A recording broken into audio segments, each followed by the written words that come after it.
Hi honey bunnies, and welcome to another video. I don't know if I'm going to speak kind of quietly because I'm trying to make this video before my kiddo wakes up. So if I do, then hopefully you'll be able to hear it, okay? I'll try not to because I don't want to wake him up. Anyways, my wings are taking a little break today, okay? Because it's kind of dark in my room and I just don't want to I don't want to cause too much noise. Anyways, I hope you're all doing great, okay, in whichever side of the world you're at. Today we're going to discuss the Bible, okay? We're going to discuss the Bible and being drunk, okay, or drinking. And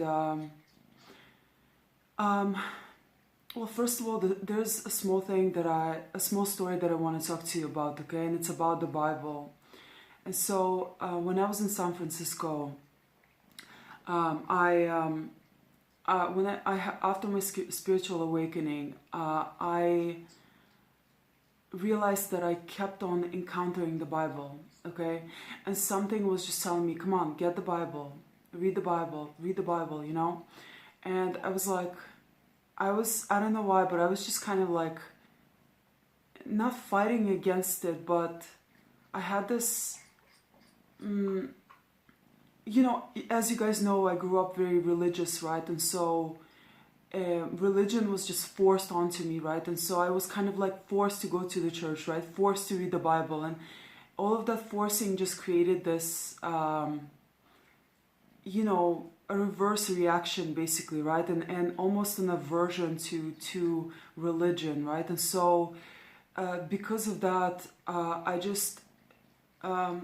after my spiritual awakening, right, I was like, you know, like, why do I have to read the Bible? Like, again, you know, is this, so there was this kind of war going on in my head, right? Like, one side of me was like, okay, like, my intuition was like, come on, read the Bible, get the Bible, you know, there's something important there, right? You have to read it, study it again, right? The other side of me was like, no, like, why? I don't want to, I'm not a religious person, right? Like, I've been there before, right? I've been, like, it's not for me, you know?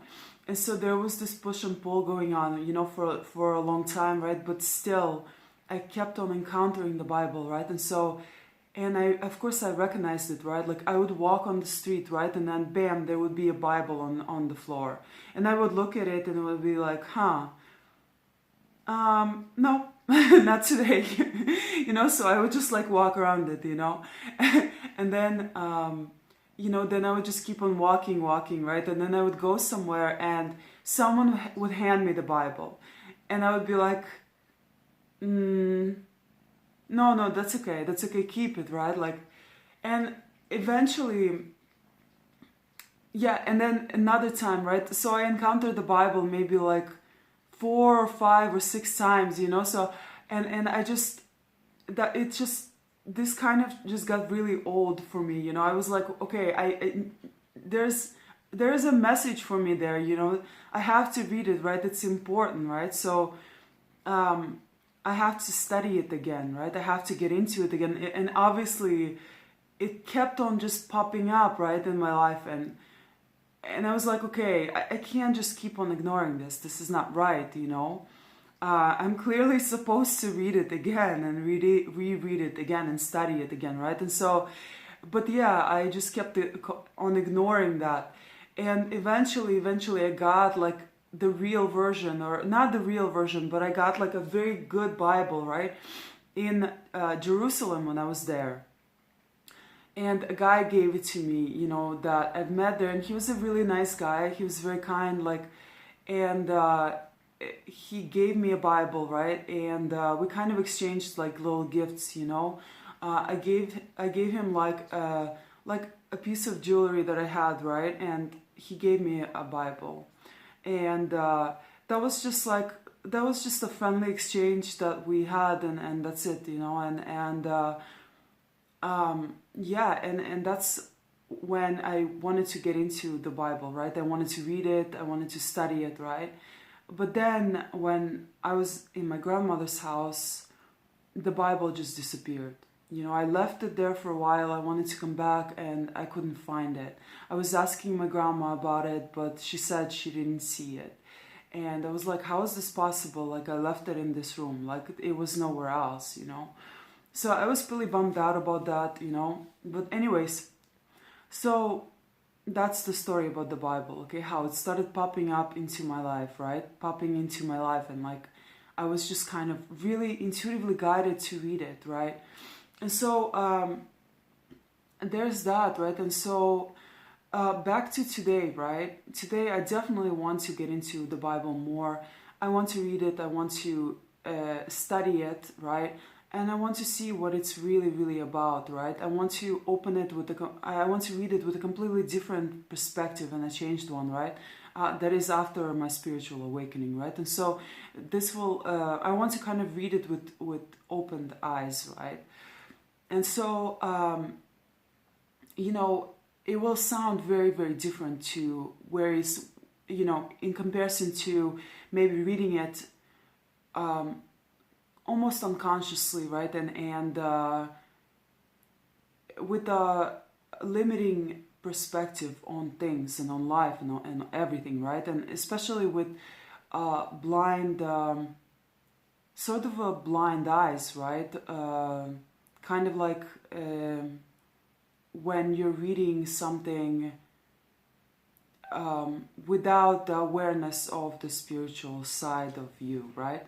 And so, yeah, there's that, right? And so, okay, so I started getting into the children's Bible too, right? And so we were reading the children's Bible with my son, right? And I basically, the children's Bible, right, is, it's very easy to read, right? It's very simple, very basic, right? And so there was a section there, right? And it said that to prove that Jesus was the Son of God, right? And to show he did certain things to prove that he could perform miracles, right? And so he took water and he turned it into wine, right? And so, and I was like, wait a minute, right? And my kiddo was like, why is he turning water into wine? Like, isn't wine an alcohol? And I said, well, yeah, it is, right? And so it's a toxin, right? It's so why is that in the Bible? Why is drinking wine like promoted, right? And so I looked into it a little bit more, right? And so this is what I want to kind of go over today with you guys, okay? And that's, why drinking wine is a sin, right? Is drinking a sin, okay? And is it good for you or is it bad for you, right? And how does the Bible look at this, okay? So there are a lot of scriptures, right, that discuss alcohol in a positive manner, okay? And I'm going to kind of discuss those with you, okay? So like, if you look at Ecclesiastes, right, 9 and 7, right, that's what it says, okay? Drink your wine with a merry heart, okay?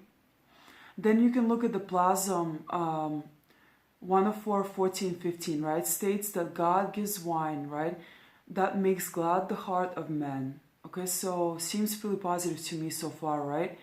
And then there's the Amos 9:14, right? And it discusses drinking wine from your own vineyard as a sign of God's blessing, right? And then another one, right, says Isaiah 55 and 1, right? That it encourages drinking wine, right? By saying, yes, come buy wine and milk. Okay? And so,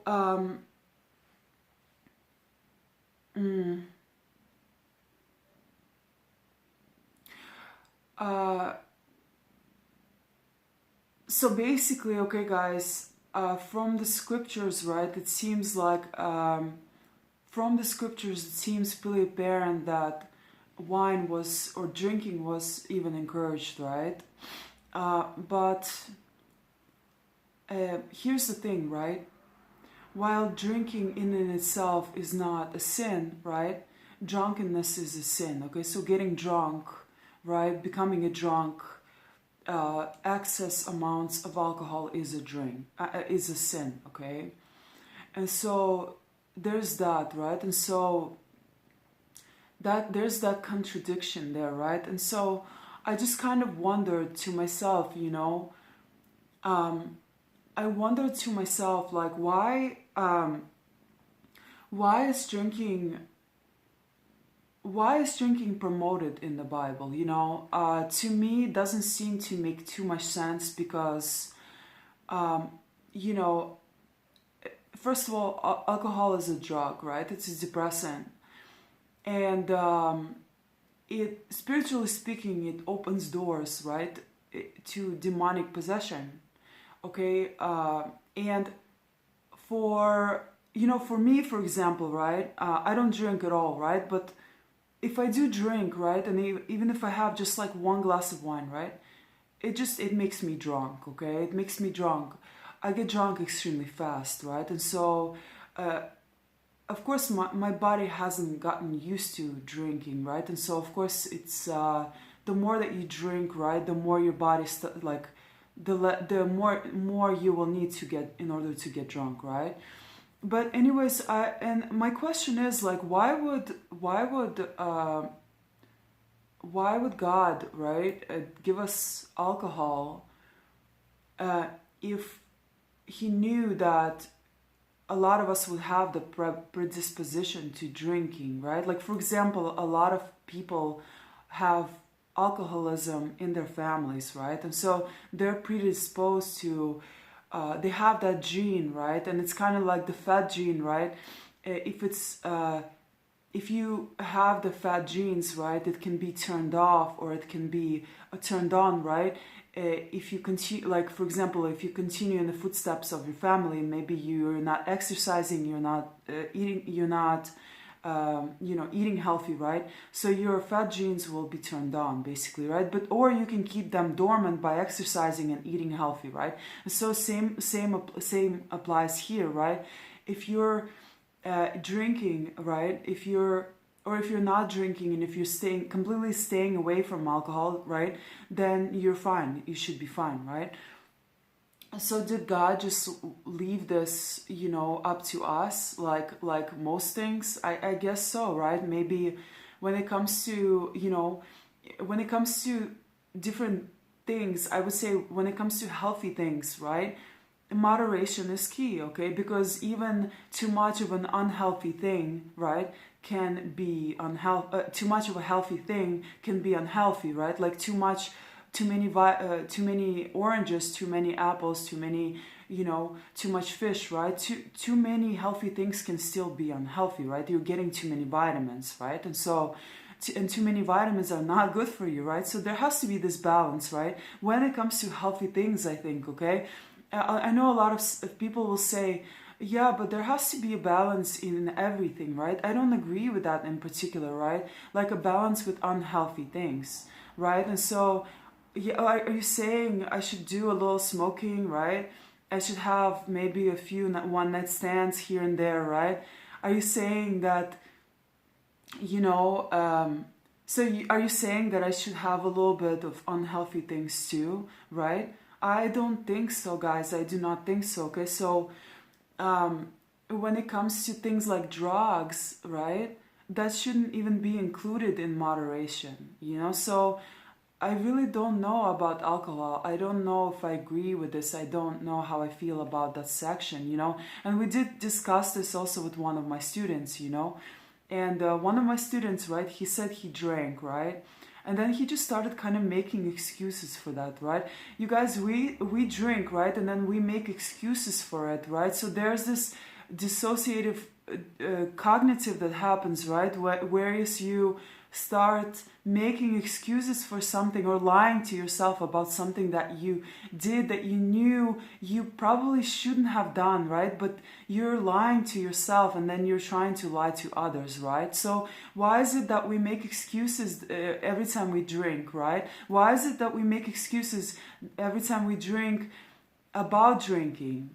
That in itself should be a sign that it's probably not good for us and we shouldn't be doing it, right? Even if it's wine, right? Because I've had many people make excuses about wine, like it's really natural, it's homemade, la la la la la la, right? But really, like, are you sure? Are you sure? Are you sure? Like, if you're already lying to yourself, right? You're trying to convince yourself or me, right? And then in turn yourself about the drinking. Should it really be done, right? So, you guys, I will leave this up to you to decide, right? But I do not think that it should be included. I don't. So I don't understand why it was included in the Bible, okay? And why it was also sort of even encouraged, okay? When people have, alcoholism problems, right? When it is in their genes, in their DNA, right? When it was passed down to them. Okay, so people like this, they should definitely stay away from alcohol, right? Because most people are much more prone to being addicted to things, right? And if you are prone to being addicted to things, then or substances, right? Then you should completely stay away from them. That's what I think, that's, you guys, that's the reason why, like, I tried drugs in the past, right? But all the drugs that I tried, I knew exactly what they were going to do to me. I knew the chemical composition of them, right? I knew what I was getting, basically, right? And I never tried, that's why I never tried, like, things like cocaine, for example, right? Is that I knew that I'm, like, kind of prone to addictions, right? And so I was very, very careful with that. And so I always kind of declined, when it came to Coke, right? Even though the modeling industry was filled with, like, Coke, basically, and they would offer it to you, like, over and over again, right? So it was, like, literally constantly under my nose, I'm just kidding, not literally, but you know what I mean, right? And so it was always there, right? And I always declined because of the predisposition, right, to it, or my predisposition to possibly getting addicted to something like that, right? Which was extremely dangerous, right? And so maybe God left it up to us to decide, right? Because he knew that he gave us a mind, right? And so with our mind and free will, we can decide what is good for us and what is bad for us, and make the right decisions, right? And although at the same time, right, when you are drinking, even after one glass of wine, right, you can, it alters your mind, right? And so it opens doors to spirits also, right? So, like, you're leaving yourself vulnerable in many ways, right? So why was it allowed? I don't understand, because yes, you do have your mind, you have your willpower, you have your free will, right? But under the influence of alcohol, it changes. And shouldn't God have known that? So I don't know if any of you can give me a good answer, okay? Then I would love to hear it, okay? Because this doesn't make sense to me, okay? So when I was reading, that was the first thing that kind of caught my attention, okay? And I, if you guys follow along with me, right, I will bring up a lot of the sections that I would like to discuss with you guys, maybe together, right? So thank you so much for watching, okay? I hope you enjoyed this, guys. Please subscribe to my channel if you're called to do so. Check out some of my courses, check out my books. And thank you so much for watching. Thank you so much for subscribing, and much love to you guys, okay?